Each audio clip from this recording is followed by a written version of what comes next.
The first alarm went off at 3:45 in the morning, and Owen Blake was already awake. He lay in the dark of his modest apartment, staring at the ceiling, listening to the steady hum of the refrigerator in the next room and the occasional whisper of a car passing on the street below.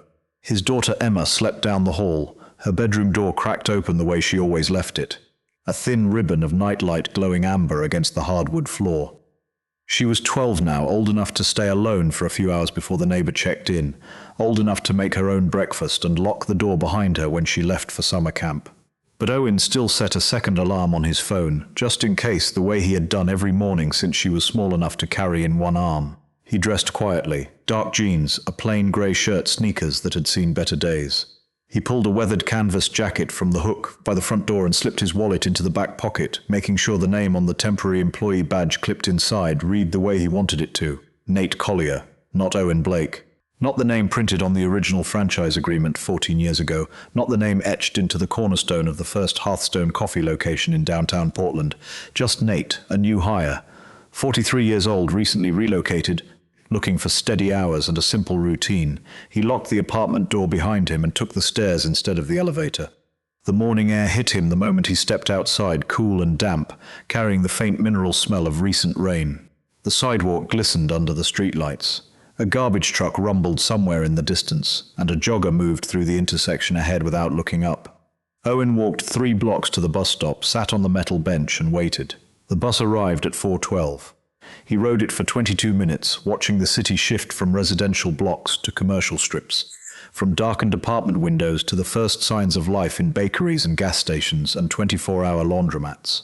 He got off 2 stops past the freeway overpass and walked the remaining quarter-mile to the Hearthstone Coffee location on Alder Street, a mid-sized store wedged between a dry cleaner and a tax preparation office in a strip mall that had seen better decades. The parking lot was empty except for 2 cars. One belonged to Lena Ortiz, the store manager, whose silver hatchback Owen had already memorized from the employee roster he had quietly reviewed before applying. The other was a white sedan with a dented rear bumper that belonged to Marco, the morning prep cook, a quiet 20-year-old who had been with the company for 11 months, and whose employee reviews described him as reliable but slow. Owen had read those reviews too. He had read everything. He pushed through the front door at 4:38, and the smell hit him immediately. Coffee, yes, but also the sharper scent of industrial cleaner and the faint staleness of a space that had been closed up too long overnight. The overhead lights buzzed at a frequency that suggested at least 2 of the fluorescent tubes were on their way out. The front counter was clean but scarred, the laminate peeling at one corner where someone had tried to pry it up, or where years of wiping had simply worn through the adhesive. Behind the counter, the 2 espresso machines sat side by side like mismatched siblings. The one on the left gleamed under the lights, its chrome surfaces polished and its digital display glowing a steady green. The one on the right was dark, dead. A handwritten sign taped to its side read out of order in black marker, the letters careful and even. The tape yellowed at the edges. Lena Ortiz stood behind the counter with her back to the door, counting paper cups from a cardboard sleeve and stacking them beside the register. She was in her mid-30s, compact and sharp-featured, with dark hair pulled into a tight ponytail and the kind of posture that suggested she had been standing for hours, even though her shift had barely begun. She turned when the door chimed and looked at Owen with the expression of someone who had trained herself to assess new employees in under 5 seconds. "You must be Nate," she said. Owen nodded. "First day. I appreciate you giving me a shot." Lena studied him for a moment longer than was comfortable, then gestured toward the back. "Apron is on the hook by the walk-in. Time clock is on the wall next to the mop closet. You will start on register, and if it gets busy, I will move you to drinks. You said you had experience." "Some," Owen said. "A while back." Lena did not ask him to elaborate. She turned back to her cups and said, "Marco is in the back doing prep. Danica comes in at 6. We are short today because corporate cut our Saturday hours again, so it is going to be the 3 of us until noon. If you need something, ask me. If a customer gives you trouble, get me. If the register freezes, which it does about once an hour, just hold the power button for 10 seconds and it will restart. Do not call the tech line. They do not answer on weekends." Owen had tied the apron around his waist and took his position behind the register. The morning unfolded slowly at first, the way early shifts always do, with the trickle of pre-dawn regulars who knew exactly what they wanted and barely up from their phones as they ordered. A large black coffee with room, a medium latte, oat milk extra shot, a breakfast sandwich heated but not toasted, Owen worked the register with the careful precision of someone relearning a rhythm he had once known by heart, his fingers finding the buttons on the screen, his voice steady and warm as he called out each order and handed back change. By 6:15, the trickle had become a stream. By 7, it was a flood. The line stretched from the counter to the door and then out onto the sidewalk, where customers stood with their arms crossed and their faces tight with the particular impatience of people who had not yet had their coffee. Owen moved as fast as he could, but the register froze twice in 20 minutes, and each time he had to hold the power button and wait while the screen went black, and the customers stared, and Lena apologized from behind the espresso machine where she was pulling shots as fast as the single working machine would allow. The broken machine sat dark and silent beside her, taking up counter space, forcing her to work around it every time she reached for a cup or a lid. Owen watched her navigate the obstacle without complaint, her movements efficient and practiced, the kind of muscle memory that comes from months of adapting to equipment that no one has come to fix. She never mentioned it. She never looked at it with frustration or resentment. She simply worked around it the way you work around a wall that someone has built in the middle of your kitchen and told you to ignore. Marco emerged from the back at 7:30 with a tray of pastries that he slid into the display case with the quiet focus of someone who understood that his job depended on not making mistakes. He was tall and thin, with close-cropped hair and careful hands, and he moved through the space behind the counter with a deliberateness that Owen recognized as the posture of a young man who had been told too many times that he was too slow. He was not slow, he was thorough. There was a difference, and Owen knew it, because he had built his first store around that difference. Danica arrived 6 minutes late, breathless and apologetic, pulling her hair into a bun as she pushed through the back door. She was 19, a community college student with a quick smile and a voice that carried, and she slid into the drink station beside Lena with the ease of someone who had done this 1,000 times. The four of them worked the morning rush in a kind of coordinated silence, communicating through glances and gestures and the occasional shorthand that develops between people who share a small space under pressure. Owen admired it. He had designed this kind of teamwork into the original training manuals. Back when the manuals were something he wrote himself at his kitchen table. Back when every new hire sat down with him personally for their first shift. The rush began to thin around 9, and Owen found a moment to wipe down the counter and restock the napkin dispensers. He was bending behind the register to retrieve a fallen stack of receipt paper when he heard the front door open with more force than was necessary, and a voice cut through the ambient noise of the store like a blade through packing tape. "Lena, we need to talk." Owen straightened up and saw a man standing just inside the doorway, holding a leather portfolio in one hand and a phone in the other. He was in his late 40s, tall, broad-shouldered, wearing a charcoal suit that looked expensive and a tie that looked deliberately loosened, as though he wanted to project the image of someone too important to be fully dressed. His hair was dark and gelled back from a high forehead, and his eyes moved across the store with the quick, assessing sweep of someone cataloging failures. Grant Keller, Vice President of Franchise Operations, Western Region. Owen knew the name, the title, the face. He had seen Grant's quarterly reports, had sat in meetings where Grant's voice dominated the conference call, had read the memos Grant sent to store managers with subject lines like performance accountability and operational efficiency standards. He had never met Grant in person. That was deliberate. Owen had made sure of it. Grant walked to the counter without acknowledging Owen or Marco or Danica. He set his portfolio on the counter beside the register, ignoring the wet ring left by a coffee cup that Owen had not yet wiped away, and fixed his gaze on Lena with the expression of a man who had already decided how this conversation would end.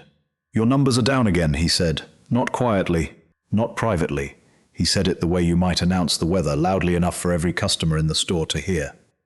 "Saturday morning revenue is off 12% from the same period last quarter. Your average ticket is below the regional benchmark. Your drive-through times, which I can pull up right now if you want to see them, are consistently 45 seconds over target."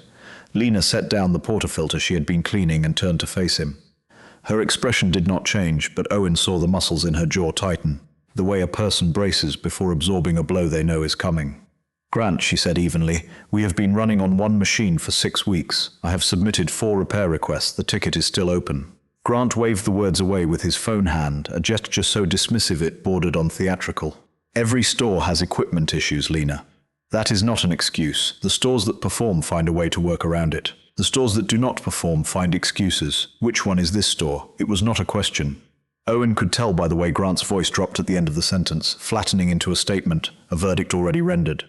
He had heard that tone before in boardrooms and conference calls, the tone of someone who believed that authority was a substitute for understanding. Grant turned his gaze to Owen for the first time, looking him up and down with the quick, reductive assessment of someone sorting inventory. "Who is this?" Lena said. "That is Nate. He started today." Grant looked at Owen the way you might look at a piece of furniture you did not remember ordering. "First day," he said. "Great. Let me guess. You are the guy who takes 90 seconds to ring up a medium coffee because you are still looking for the button." Owen said nothing. He held Grant's gaze for a moment, then looked away the way a new employee would, the way someone without power learns to do. Grant turned back to Lena. "You are overstaffed for your revenue. I am looking at 4 people behind this counter on a Saturday morning, and your numbers do not justify 4 people. You could run this with 3. You could probably run it with 2.5 if your people were faster." "We are understaffed," Lena said, and Owen heard the careful control in her voice, the effort it took to keep the words level. "I had 5 people scheduled today. 1 called in sick. 1 quit last week because you cut her hours below the benefits threshold. I have 4 people because 4 is all I have, and one of them just started 20 minutes ago." Grant opened his portfolio and pulled out a printed spreadsheet. He held it up the way a lawyer holds an exhibit, angled so Lena could see the numbers but close enough to his chest that it felt like a weapon. "Your labor costs are 8% above the regional average. 8%. Do you know what 8% looks like across 53 stores in my region? It looks like a problem. It looks like a manager who cannot control her floor. A customer near the window, a woman in her 60s with silver hair and reading glasses perched on top of her head, looked up from her newspaper. She had been sitting in the same seat for the past hour, nursing a small drip coffee and a blueberry scone, and Owen had noticed her watching the exchange with the quiet attention of someone who had seen this kind of thing before. Grant continued, "I did not drive 45 minutes on a Saturday morning to have a conversation about broken machines, Lena. I came because this store is on my list. You know what the list means. It means that if your numbers do not improve by the end of next quarter, we begin closure evaluation. That is not a threat, that is a process. And the process does not care about your repair tickets or your staffing complaints or your feelings about how things used to be. The process cares about numbers, and your numbers say this store is not earning its place." He looked at Owen again, "And you, Nate, whatever your name is. If you are going to stand behind that register, stand behind it like you want to be here. I watched you fumble with the receipt paper for 30 seconds. 30 seconds is a lifetime in this business. You are either fast or you are replaceable. There is no middle ground." Owen felt something tighten in his chest, not anger exactly, but something older and quieter, something that lived in the space between what he had built and what it had become. He looked at the broken espresso machine, at the peeling laminate, at Lena's rigid posture and Marco's downcast eyes and Danica's white-knuckled grip on the milk pitcher. He looked at the fluorescent lights buzzing overhead and the handwritten sign that said out of order and the line of customers who had chosen this store, this particular store, because it was theirs, because it was the place where someone knew their name and their order and the way they liked their coffee. He said nothing. He picked up the receipt paper, loaded it into the register, and went back to work. Grant stayed for another 20 minutes, standing near the counter with his portfolio open, making notes on the printed spreadsheet with a silver pen, occasionally looking up to watch the staff work with the expression of someone timing a race he expected them to lose. When he finally left, he did not say goodbye. He walked out the front door and climbed into a black SUV parked in the handicapped space closest to the entrance, and Owen watched the taillights disappear around the corner before he allowed himself to exhale. The woman by the window stood up and brought her empty cup to the counter. She set it down gently and looked at Owen with eyes that were kind and tired and knowing. "I have been coming here for 9 years, she said. Her name, Owen would learn later, was Ruth Bennett. She was a retired schoolteacher who lived 3 blocks away and who had watched the Hearthstone on Alder Street change hands and faces and policies more times than she cared to count. I remember when this place opened. It was different then. The people behind the counter seemed like they wanted to be here. The coffee was good, but that was not the reason I came back. I came back because it felt like someone cared. Not about the numbers, about the coffee, about the people drinking it, about the neighborhood." She paused, adjusting her glasses. "It does not feel like that anymore. It feels like something is broken, and I do not mean the machine." Owen nodded. He wanted to tell her that he understood, that he had noticed, that the reason he was standing behind this counter at $7.25 an hour under a name that was not his own was because he had felt the same thing she was describing, had felt it from a distance, had felt it in the quarterly reports that were too clean, and the customer satisfaction scores that were too stable, and the employee turnover numbers that no one at headquarters seemed willing to explain. But he did not say any of that. He said, "I hear you, and I think you are right." Ruth studied his face for a long moment, the way a teacher studies a student who has given an unexpectedly honest answer. Then she picked up her purse, tucked her newspaper under her arm, and walked out into the morning.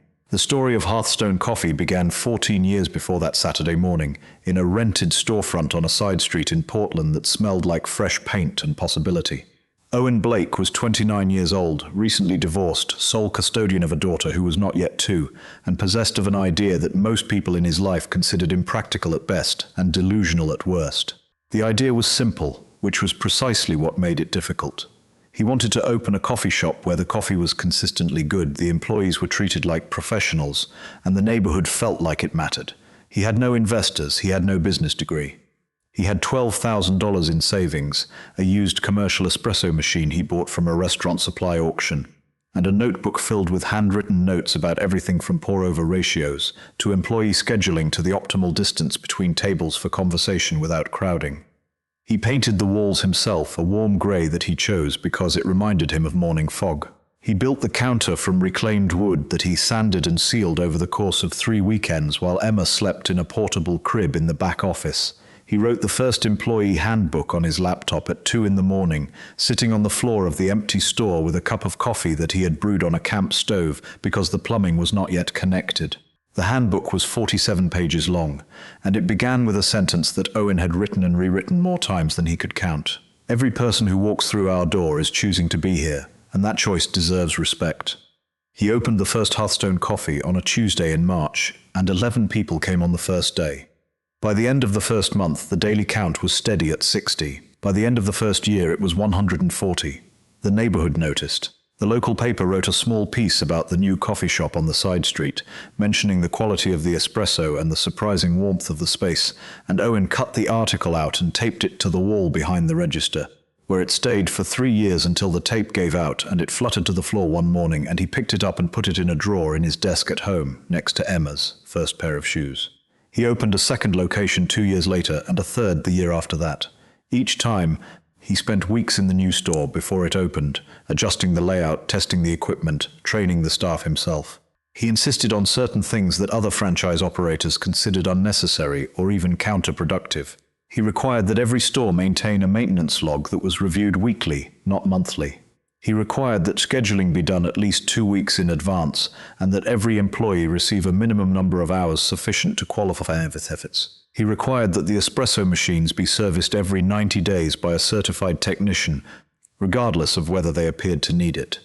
He required that managers spend at least 2 hours per week working the floor alongside their staff, not observing from the back office, not reviewing numbers on a tablet, but actually making drinks and taking orders and talking to customers. These requirements cost money, they cost time.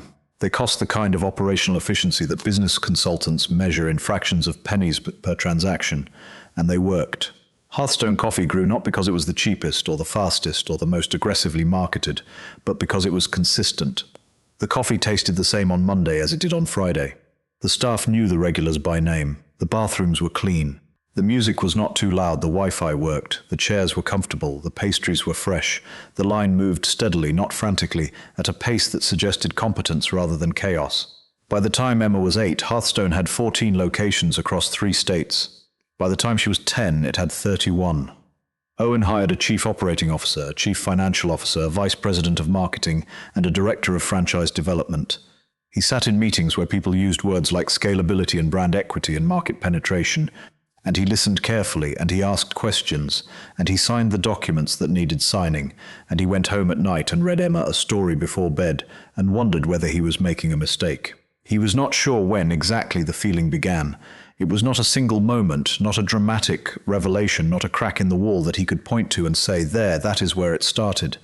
It was more like a gradual dimming, the way a room gets darker when clouds move across the sun so slowly that you do not notice until you realize you can no longer read the book in your lap. The quarterly reports began to look different. Not worse, exactly. Cleaner, too clean. The numbers were consistently positive, the graphs consistently upward, the summaries consistently optimistic, but the texture was gone. The reports no longer mentioned specific stores or specific employees or specific customers. They mentioned regions and demographics and efficiency metrics. They mentioned cost reductions and margin improvements and operational streamlining. They did not mention the maintenance logs or the scheduling requirements or the 90-day service intervals that Owen had written into the original franchise agreements. He asked about these things in meetings, and the answers he received were polite and vague and ultimately unsatisfying. The maintenance protocols have been updated to reflect current best practices. The scheduling system has been optimized for labor efficiency. The service intervals have been adjusted based on equipment performance data. Owen listened to these answers and felt the distance between the words and the reality they were supposed to describe, the way you feel the distance between a photograph and the place it depicts. He stepped back. That was the phrase everyone used, and it was accurate enough in its way. He stepped back from daily operations, from weekly meetings, from the constant flow of decisions that had once defined his days. He retained his seat on the board of directors, his title as founder, his ownership stake. But he stopped visiting stores, he stopped reading employee reviews, he stopped calling managers on their first day to wish them luck and ask if they needed anything. He told himself that this was necessary, that the company had grown beyond the point where one person could oversee every detail, that he needed to trust the people he had hired to do the jobs he had hired them to do. He told himself this for 2 years, and then he stopped believing it. The decision to go back was not impulsive. Owen spent 3 months preparing.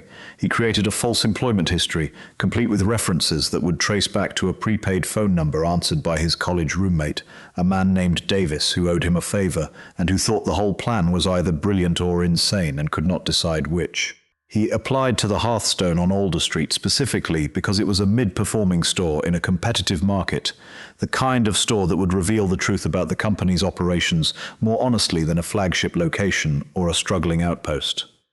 He submitted his application online, completed a phone interview with a regional hiring coordinator who did not recognize his voice, and received an offer letter addressed to Nate Collier 3 days later. Emma knew. She was the only person who knew, apart from Davis. Owen told her on a Sunday evening, sitting across from her at the kitchen table while she did her math, homework, and he pretended to read a magazine. He told her that he was going to work at one of his coffee shops for a while, undercover, like a spy in a movie, and Emma had looked up from her worksheet with an expression that was equal parts amusement and concern and said, "Dad, spies in movies usually get caught." He had laughed and she had laughed, and then she had gone back to her homework, and he had sat there looking at her and thinking about the $12,000 and the camp stove and the crib in the back office and the sentence he had written at the beginning of the handbook that he was no longer sure anyone remembered. Now, standing behind the counter at the Hearthstone on Alder Street, watching Ruth Bennett walk out the door, Owen understood with a clarity that felt almost physical that the feeling Ruth had described, the feeling that something was broken, was not limited to one store or one machine or one manager. It was systemic. It was the result of decisions made in conference rooms by people who had never stood behind a counter at 6 in the morning and felt the particular weight of a line that stretches out the door and a machine that does not work, and a schedule that does not account for the reality of human beings who get sick and quit and need more than $7.25 an hour to justify showing up. Lena found him in the back during the mid-morning lull, restocking the syrup bottles from a cardboard box that had been delivered 3 days late. She leaned against the doorframe and crossed her arms and looked at him with the same assessing gaze she had given him that morning, but something in it had shifted, as though she had revised her initial evaluation upward by a degree or two. "You handled that well," she said. "Grant is not easy." Owen set down a bottle of vanilla syrup and looked at her. "How often does he come in? Every 6 to 8 weeks, Lena said. More often if the numbers are bad." "He has been coming more often lately, and the machine," Lena's expression tightened. "I have submitted repair requests through the system, 4 of them. The first one was 6 weeks ago. Each time the ticket gets acknowledged, and then nothing happens. I called the maintenance coordinator directly 2 weeks ago, and she told me that repairs are being prioritized based on store performance metrics. She said, and I am quoting her exactly, "Stores earn their repairs by demonstrating consistent revenue growth." Owen felt the words land like stones in his chest. Stores earn their repairs, that is what she said, and the labor cuts. Lena uncrossed her arms and rubbed her eyes with the heels of her hands, a gesture so weary that Owen felt it in his own body. Corporate rolled out a new labor model 4 months ago. It is based on projected revenue, not actual traffic. So when revenue dips, which it does when you are running on one machine and your drive-through times are slow, because you are running on one machine, the model cuts your hours, and when your hours get cut, you lose people. And when you lose people, your service gets worse. And when your service gets worse, your revenue dips further, and the model cuts your hours again. She paused. It is a cycle, and there is no one at corporate who seems to understand that the cycle exists, or if they do understand it, they do not care, because the model looks efficient on paper, and efficiency is what they measure, and what they measure is what they reward. Owen nodded slowly. Can I ask you something? Sure. Do you have access to the maintenance logs for this store? The actual logs, not the ones that go into the system. Lena looked at him for a long moment, and Owen could see the calculation happening behind her eyes, the weighing of trust against risk, the question of why a first-day barista would ask for maintenance logs. But she did not ask why. She reached into the back pocket of her apron and pulled out a small spiral notebook, the kind you can buy at any drugstore for $1.50, and handed it to him. I keep my own records, she said, because the system loses things. Owen took the notebook and opened it. Inside, in Lena's careful handwriting, was a detailed record of every equipment issue, every repair request, every response and non-response, going back 11 months. Dates, ticket numbers, descriptions of problems, names of people she had called, summaries of conversations. It was meticulous. It was damning. He also asked her quietly whether she could pull the labor schedules for the past 4 months. Lena hesitated, then nodded. She went to the back office and returned with a folder of printed schedules, each one annotated in the margins with notes about who had called in, who had quit, who had been sent home early because the projected revenue did not justify their hours.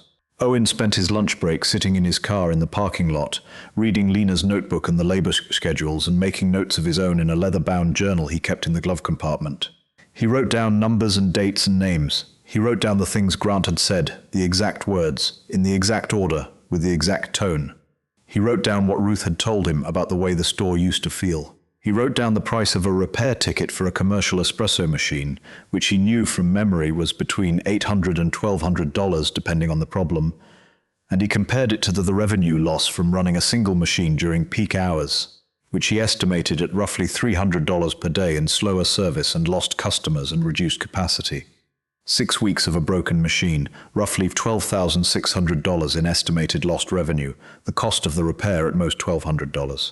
The ratio was not complicated. A child could do the math, but no one had done it because the system was not designed to do that math. The system was designed to measure labor costs and revenue targets and operational efficiency, and within that system, a broken machine in a mid-performing store was not a problem to be solved, it was a cost to be deferred.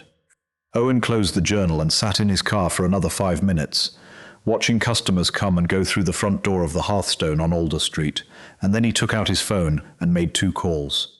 The first was to the chair of the board's operations committee, a woman named Patricia Sung who had known Owen since before the first store opened and who listened to what he told her without interrupting and then said simply Monday morning, 8 o'clock, I will make sure everyone is there. The second call was to Lena. He did not tell her who he was. He told her that he had a connection at corporate and that he thought it might be worth her time to be available by phone on Monday morning in case someone from the board wanted to hear directly from a store manager about conditions in the field. Lena was quiet for a long moment, and then she said, I will be available, and Nate, thank you for asking. Owen ended the call and drove home. Emma was sitting on the couch with a book, her legs tucked underneath her, and she looked up when he came through the door and said, How was work? Interesting, Owen said, very interesting. Emma studied him the way she always did when she suspected he was understating something, with one eyebrow raised and her lips pressed together in a way that made her look exactly like her mother. Then she went back to her book, and Owen went to the kitchen and started making dinner, and neither of them said anything else about it until later that evening, when Emma came into the kitchen while he was washing dishes and said, Dad, are you going to fix it? Owen turned off the water and looked at her. I am going to try, he said. Monday morning arrived with the kind of cold, clear light that makes everything look sharper than it needs to be. The Hearthstone Coffee corporate headquarters occupied the 7th and 8th floors of a glass office building in the Pearl District, a space that Owen had helped design 6 years ago and that he now entered through the main lobby for the first time in over a year. The receptionist recognized him immediately, her eyes widening as she reached for the phone to announce his arrival, and Owen shook his head gently and said, No need. They are expecting me."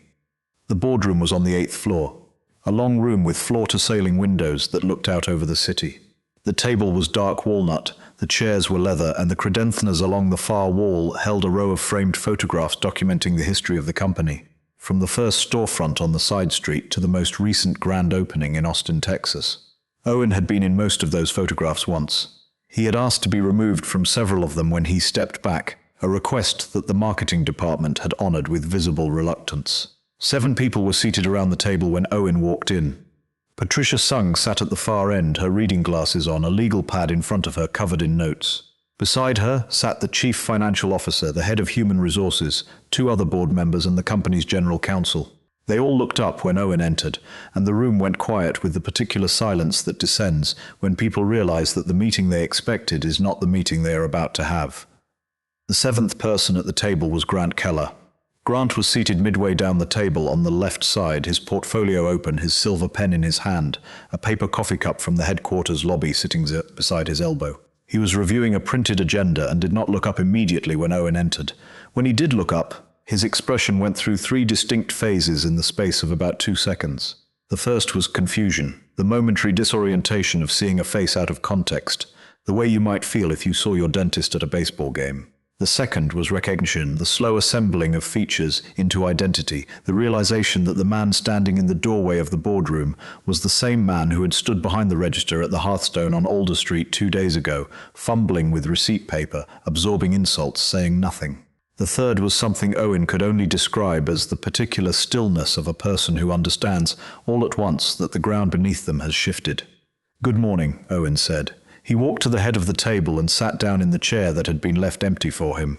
The chair at the head, the chair that had his name on a small brass plate that someone had polished recently, probably in anticipation of this meeting.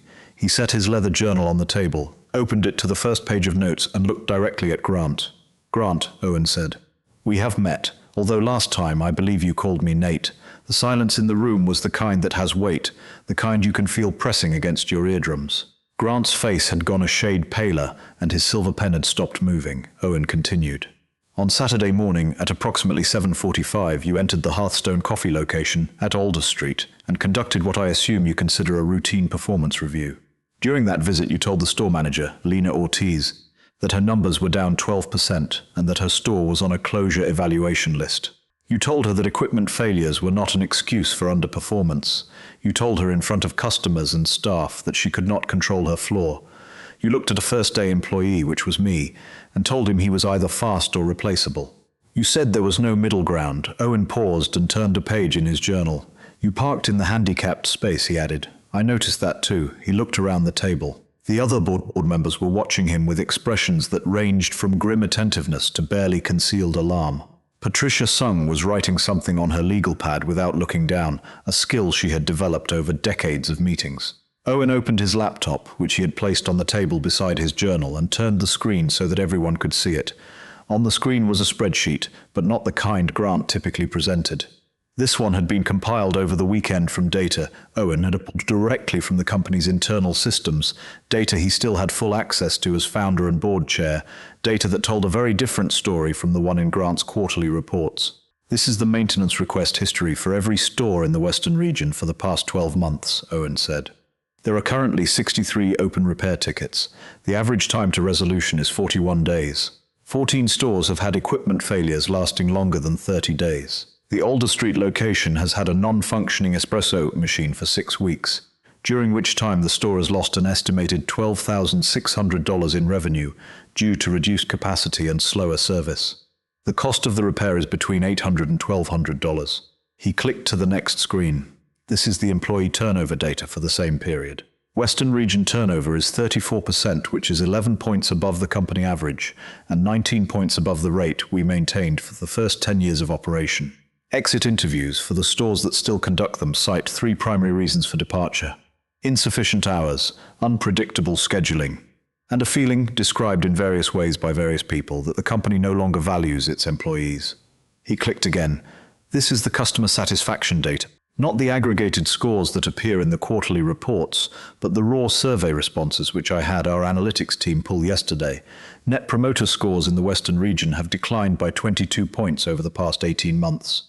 The most frequently cited complaints are inconsistent product quality, long wait times, and I want to read this one exactly, a feeling that the stores have become impersonal. Owen closed the laptop and looked at Grant. Grant had not moved. His pen was still in his hand. His portfolio was still open, but his eyes had the fixed, slightly glassy quality of someone who is performing the calculations of self-preservation and finding that the numbers do not add up. "These stores are not failing because the employees are careless," Owen said. His voice was steady, but there was an edge to it now. The edge of a man who has spent 2 days watching the thing he built being slowly dismantled by someone who does not understand what it is. These stores are not failing because the managers cannot control their flaws. These stores are failing because leadership, our leadership, has created conditions that make success impossible. We cut labor until the remaining staff cannot keep up. We defer maintenance until the equipment breaks down. We tie repairs to performance metrics, which means the stores that need help the most are the least likely to receive it. And then we stand in front of those stores and tell the people working 16-hour days on broken equipment with skeleton crews that they are not performing. That is not management. That is abandonment dressed up in a spreadsheet. He turned to Patricia. "I have asked Lena Ortiz, the store manager at Alder Street, to be available by phone. I think the board should hear from her directly." Patricia nodded and pressed the speakerphone button on the conference unit in the center of the table. The line rang twice, and then Lena's voice filled the room, clear and composed, with the careful diction of someone who knows that what she says next will matter. Lena spoke for 11 minutes. She described the broken machine and the 4 repair requests and the response she had received about stores earning their repairs. She described the labor model and the cycle of cuts and losses and further cuts that created. She described the Saturday when Grant had come to her store and humiliated her in front of her customers and her staff, and how she had gone home that night and sat in her car in the driveway for 20 minutes before going inside because she did not want her children to see her cry. She described the regulars who had stopped coming and the employees who had quit, and the ones who stayed despite everything because they believed in what the store was supposed to be, because they remembered or had heard about a time when working at Hearthstone meant something, when the company took care of its people and its people took care of the customers. And the whole thing worked not because someone had optimized it on a spreadsheet, but because someone had designed it with intention and maintained it with care. When she finished, the room was silent. Grant was looking at the table, Patricia was looking at Owen, the general counsel was looking at his hands. Owen spoke into the silence. "When did we start calling neglect a strategy?" he said. It was not a rhetorical question. He wanted an answer. He looked at each person around the table one by one and waited. No one answered. No one needed to. The answer was in the data on the laptop screen, in Lena's voice still hanging in the air, in the 63 open repair tickets and the 34% turnover rate and the 22-point decline in customer satisfaction. The answer was in the handicapped parking space and the out-of-order sign and the fluorescent lights buzzing at the wrong frequency and the peeling laminate on the counter of a store that had once been someone's dream. The board voted that afternoon. Grant Keller was removed from his position, effective immediately.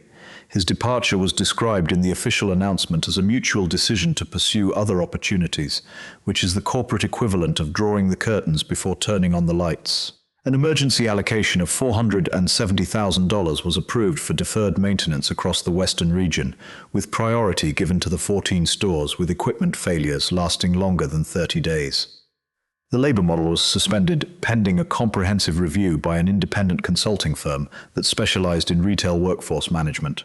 A new policy was implemented requiring that all repair requests receive an initial response within 48 hours and resolution within 14 days, with exceptions requiring written approval from the Chief Operating Officer. Lena Ortiz was invited to join a newly created Field Advisory Council, a group of store managers from across the country who would meet quarterly with senior leadership to provide direct feedback on operational policies and their real-world impact. She accepted. She also received a formal apology from the Chief Operating Officer, delivered in a phone call that lasted 45 minutes, and that included, according to Lena, the first genuine conversation she had ever had with anyone at corporate about what it was actually like to run a store. The following Saturday, 1 week after his first shift as Nate Collier, Owen Blake walked into the Hearthstone on Alder Street at 7 in the morning. He was not wearing the canvas jacket or the employee badge with the wrong name. He was wearing a blue button-down shirt and his own face, which is to say the face of a man who had built something and let it slip away and was now in the slow, painstaking process of pulling it back. Lena was behind the counter. She looked up when the door chimed. and her expression went through its own sequence of phases, from recognition to confusion to understanding to something that might have been relief. She set down the portafilter and said, "So, Nate," Owen smiled. "Owen, actually, Owen Blake. And I owe you an apology for the deception, and a thank you for keeping this place alive when no one else was paying attention." Lena looked at him for a long moment, and then she shook her head slowly and said, "You know, I had a feeling. I could not figure out what it was, but you did not move like a new hire. You moved like someone who already knew where everything was supposed to be." Owen tied on an apron and stepped behind the counter. The morning rush was building, and the line was growing, and there were drinks to make and orders to take and customers to greet. But something was different. The second espresso machine was working. A technician had come on Wednesday 48 hours after the board meeting, and had spent 3 hours replacing a faulty heating element and recalibrating the pressure system. The machine hummed beside its twin, both screens glowing green, both ready. Marco was on the floor, moving with a new steadiness that Owen attributed to the revised schedule Lena had posted on Thursday, a schedule that gave him 32 hours a week instead of 24, and that did not change without 2 weeks' notice. Danica was at the drink station, calling out orders with her usual energy, but there was something lighter in her voice, something that sounded like the absence of the particular anxiety that comes from wondering whether your hours will be cut next week.